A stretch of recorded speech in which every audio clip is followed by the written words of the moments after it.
Good afternoon and welcome. Please be seated. I'd like to welcome everybody to this very momentous event in Rhode Island history, the swearing in of Superior Court Justice Melissa A. Long as an Associate Justice of the Rhode Island Supreme Court. It is my distinct honor and privilege and joy to be able to participate on this historic occasion. I am Paul Suttell, Chief Justice of the Rhode Island Supreme Court, and I am pinch hitting, so to speak, for Governor Gina Raimondo, who is unable to be with us this afternoon. She wants us all to know, however, how proud she is of this moment and what it means to Rhode Island. She was thrilled when she nominated Justice Long to the Superior Court in 2017 and could not think of anyone more talented and better suited to make history today by becoming the first person of color on the Rhode Island Supreme Court.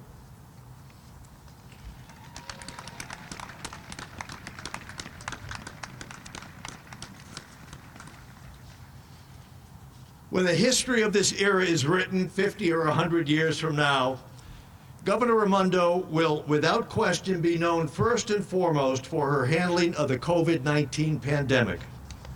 Leaders are often measured by how they respond to a crisis. And Governor Raimondo will likely be remembered for her steady, reassuring, and transparent leadership. I suspect that her face mask and perhaps a knock-it-off t-shirt or two will hang in the Museum of Rhode Island History right next to Governor Garrahee's plaid shirt. It's for those of you who remember. But I hope the second paragraph of that history tells of how this governor has transformed the Rhode Island judiciary, for that is a legacy that will far outlast the pandemic. Indeed, it is a permanent transformation. The first Latina judge, the first Asian American judge, the first judge of African descent on the Supreme Court, more judges of color. Our courts now more accurately reflect the multicultural society that is Rhode Island. Today we celebrate a very new and different Supreme Court. Not only is it a new court racially, but also by gender. For the first time in history, women will be in the majority. And perhaps of more practical significance, it is a new court generationally. Now, my birthday was yesterday, so I am acutely aware that we're getting a little long in the tooth on the Supreme Court. My formative years from high school to law school were framed by the Kennedy assassination on one end and by Watergate on the other, with the Vietnam War in between. Now, that's ancient history to most lawyers today. So as much as I will miss my colleagues, Justice Indalia and Flaherty, I welcome the changes that Justices Long and Lynch-Prada will bring to the court. And once again, I thank the governor for her judicial selections, as well as the Senate and House for their advice and consent. Now, at this time, I'd like to call Justice Long's son, Coleman, to lead us in the Pledge of Allegiance.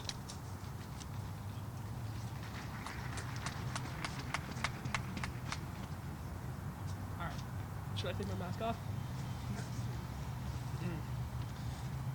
I pledge allegiance to the flag of the United States of America and to the republic for which it stands, one nation, under God, indivisible, with liberty and justice for all.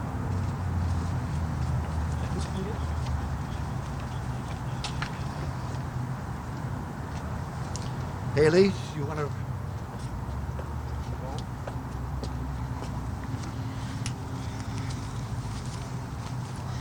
I will be reading To Be of Use by Marge Piercy. The people I love the best jump into work head first without dallying in the shallows and swim off with shore strokes, almost out of sight. They seem to become natives of that element, the black, sleek heads of seals bouncing like half-submerged balls. I love people who harness themselves, an ox to a heavy cart, who pull like water buffalo with massive patience, who strain in the mud and the muck to move things forward, who do what has to be done again and again. I want to be with people who submerge in the task, who go into the fields to harvest and work in a row and pass the bags along, who are not parlor generals or field deserters, but move in a common rhythm when the food must come in or the fire be put out. The work of the world is common as mud. Botched, it smears the hands, crumbles to dust. But the thing worth doing well done has a shape that satisfies. Greek amphoras for wine or oil, Hopi vases that held corn are put in museums. But you know that they were made to be used. The pitcher cries for water to carry, and a person for work that is real.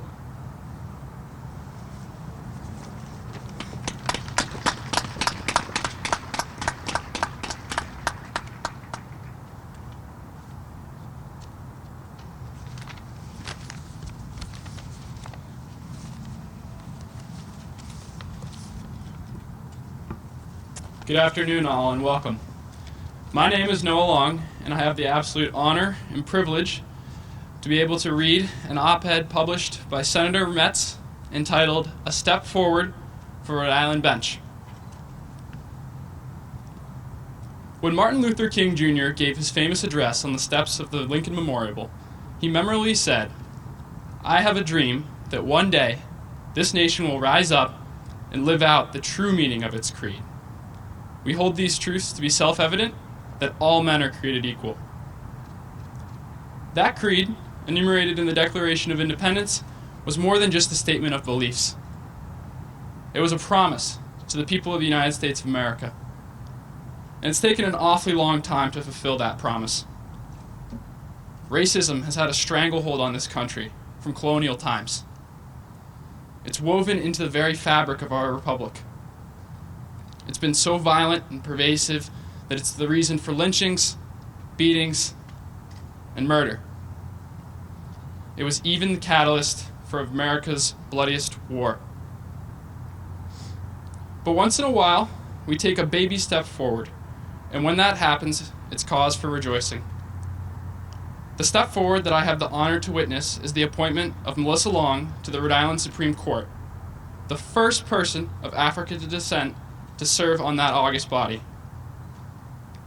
I had the further honor of voting in favor of her confirmation in the state Senate. I want everyone to know why that is so important.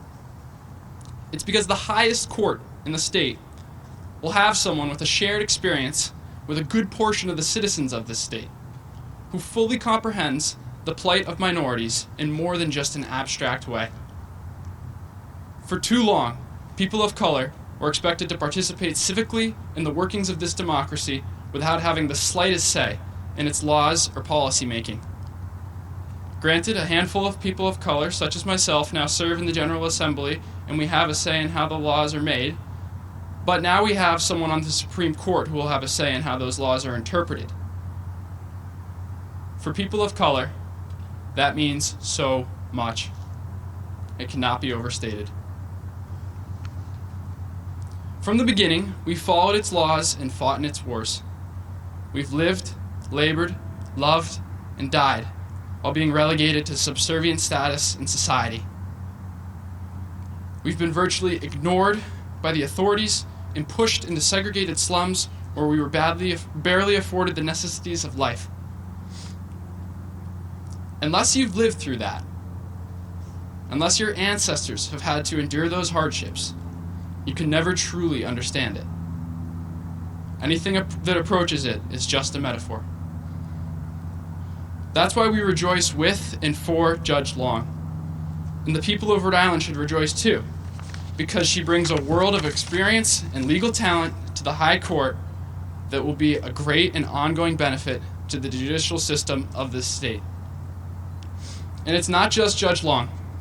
This round of judicial appointments includes other minorities, such as Elizabeth Ortiz, the first Latina to serve as a family court judge. It also marks the first time that the state's Supreme Court will have a majority of women. All of that, coupled with the people's decision to remove plantations from the state's name, is cause for rejoicing. It is so encouraging, uplifting, and gratifying to see that those in authority, as well as the people as a whole, are finally starting to open their eyes and understand what we've been telling them all along and what we've been asking for. It's fitting that this appointment is happening just before Christmas, because I'm reminded of Isaiah's prophecy about Christ's birth. The people who walked in darkness have seen a great light. Today, I'm proud to be a Rhode Islander. Thank you.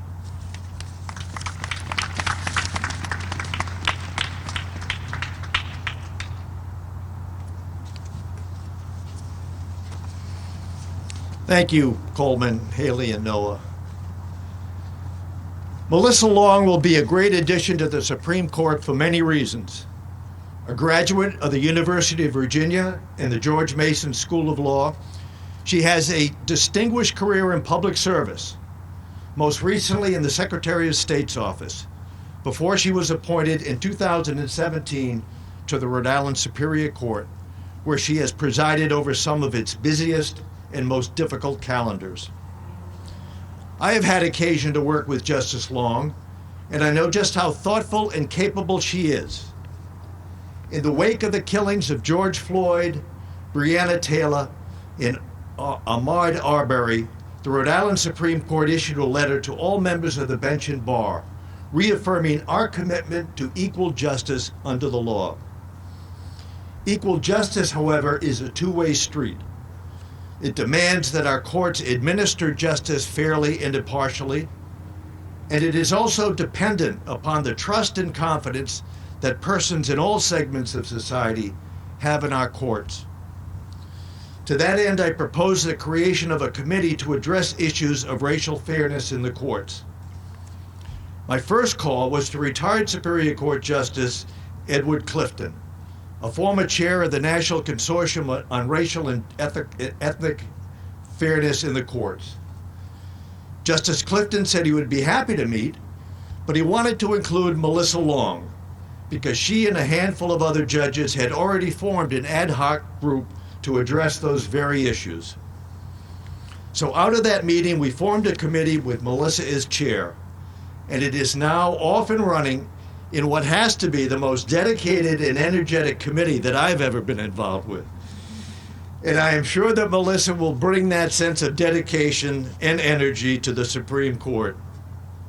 My hope is that for all those who have never felt that they had a seat at the table when the Supreme Court deliberated on important legal issues or decided an appeal, that they will now feel that their stories will be recognized, and that the challenges they face each and every day will be part of that conversation. As Senator Metz so eloquently put it, as just read by Noah, they will have someone on the High Court with a shared experience. So with that, Justice Long, I would ask you to come up with Ted.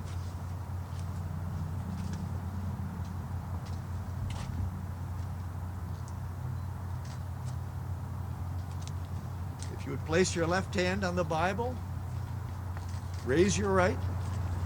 Do you, Melissa A. Long, solemnly swear that you will support the Constitution of the United States and the Constitution and laws of the state of Rhode Island, that you will administer justice without respect to persons and do equal right to the poor as to the rich, and that you will faithfully and impartially discharge and perform all the duties incumbent on you as an Associate Justice of the Supreme Court of the state of Rhode Island, according to the best of your abilities, agreeable to law, so help you God.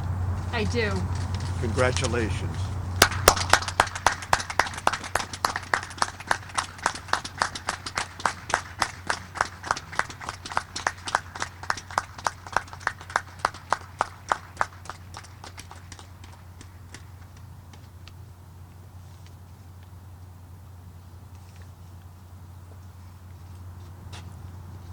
Now Judge Thompson will do the robing.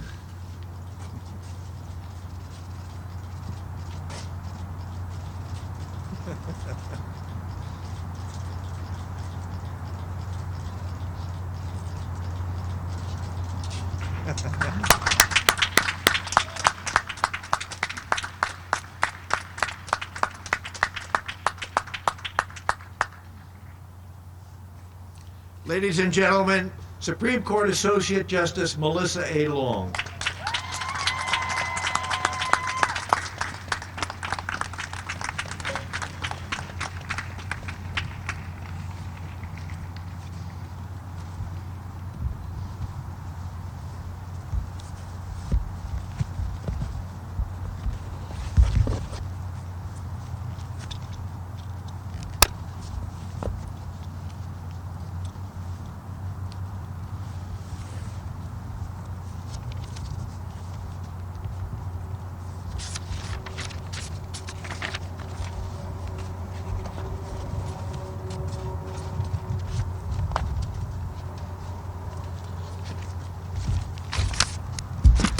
Thank you, Chief Justice Suttell.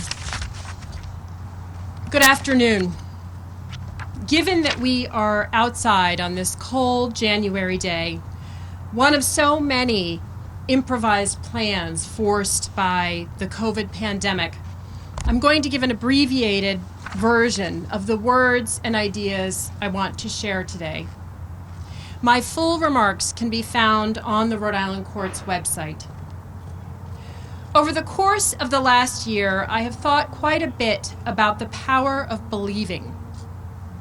My dictionary defines believing as having faith or confidence in the existence of something, or having trust in the goodness or ability of someone.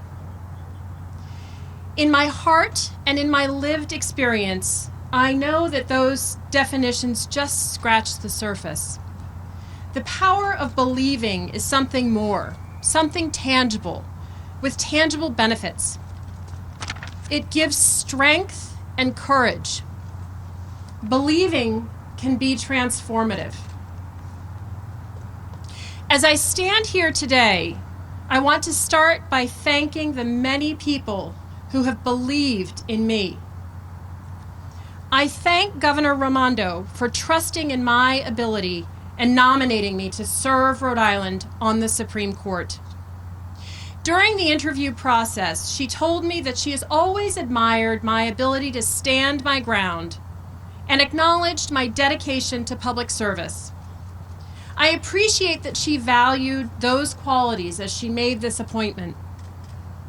She had a very talented group of candidates from which to choose, and I'm honored to have been selected. I thank Chief Justice Suttell for his introduction, and I also thank Justice Frank Flaherty, whose seat I now occupy, for the example he set for a life dedicated to public service and to the administration of justice. A veteran of the Vietnam War, he returned to Rhode Island and spent a career serving people. Attorney Joshua Xavier, whom Justice Flaherty has mentored since Joshua's days in Little League, explains that Justice Flaherty has always given his heart to the next generation. I'm eager to follow in his example, and I hope to meet the high bar that he has set for his fellow and future justices. I thank the leaders and members of the Rhode Island General Assembly, and especially the Rhode Island Legislative Black and Latino Caucus, for their impassioned speeches recognizing the importance of diversity in the Rhode Island courts. I note in particular Senator Metz's moving and inspiring words read earlier today. I thank my peers in the Rhode Island judiciary. I have greatly appreciated the fellowship of female colleagues, including Maureen McKenna Goldberg and Alice Gibney. I'm heartened by the example of Judge Roger E. Thompson and by her presence here today. A brief anecdote about Judge Thompson. Almost exactly 1 year ago today, at the Martin Luther King Jr. celebration at Roger Williams Law School, I went to greet Judge Thompson. Without making any small talk, she looked me in the eye and declared matter-of-factly, "I hope you're applying for the Supreme Court." Judge Thompson, your belief in me, your believing in me, has been transformative for me.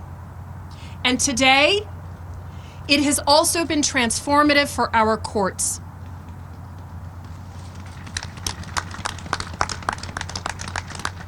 I'd also like to thank the communities that have embraced, challenged, and encouraged me, including Roger Williams Law School, City Year Providence, the NAACP, and the Thurgood Marshall Law Society. Dean Yelnowski, Jenny Johnson, Jim Vincent, Cassidy Carvalho, and Bill Tresvant, thank you all for all that you've taught me through our conversations and by your example.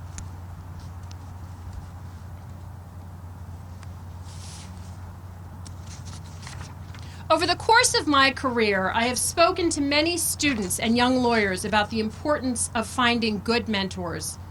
I have been blessed to have had lawyers and judges pushing me to be my best self over the last 30 years. I thank Professor Max Stearns, who helped me in law school and has continued to help me build and maintain my strong legal skills. I thank Judge Marcus Williams, who he gave me the honor of clerking for him 25 years ago, and for his continuing faith in me as the velvet hammer. I thank Judge Steve Nugent for having been in my corner since his days as the public defender. It is not hyperbole to say that his belief in the importance of the diversity in the Rhode Island legal community profoundly influenced me.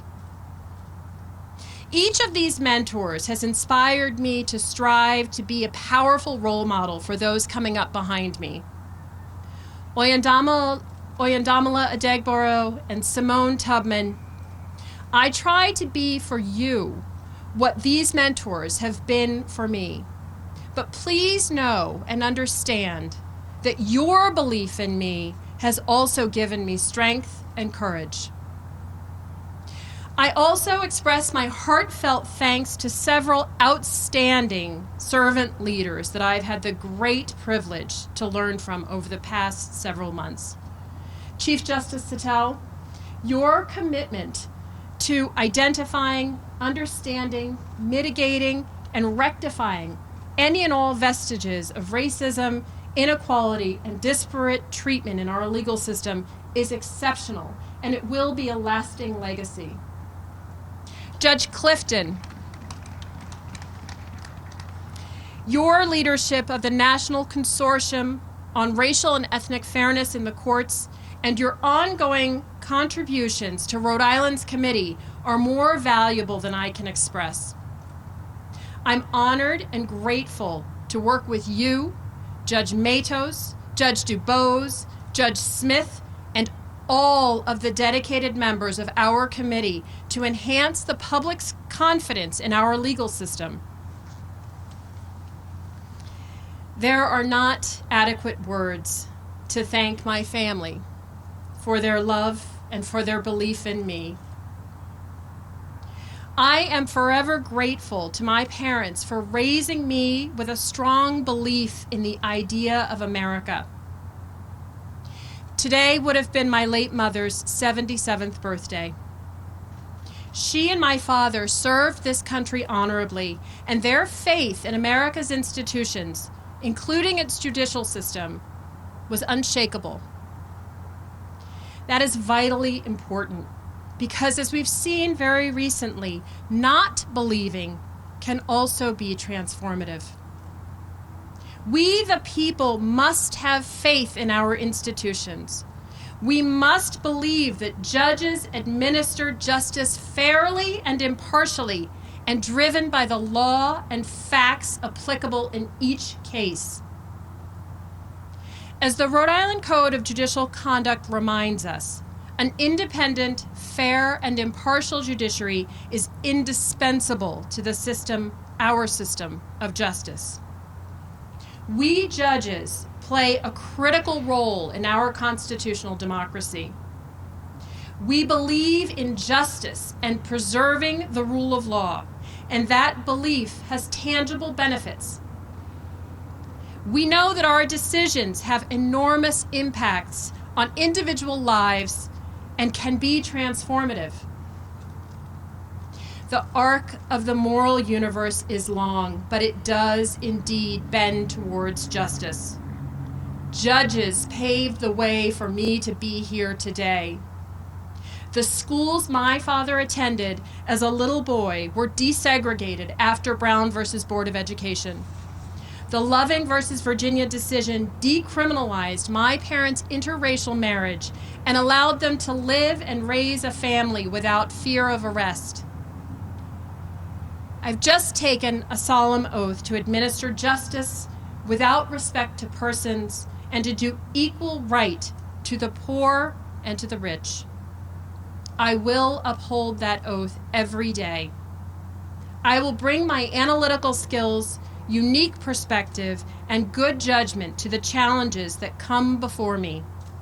Every day, when I arrive at the courthouse, I will recommit to taking the time to understand the stories of those who come before our courts, and to appreciating that those stories matter. I will continue to be a fair and impartial jurist and to respect my judicial office as a public trust. I will uphold my solemn duty to enhance the public's belief in our judicial system. Thank you.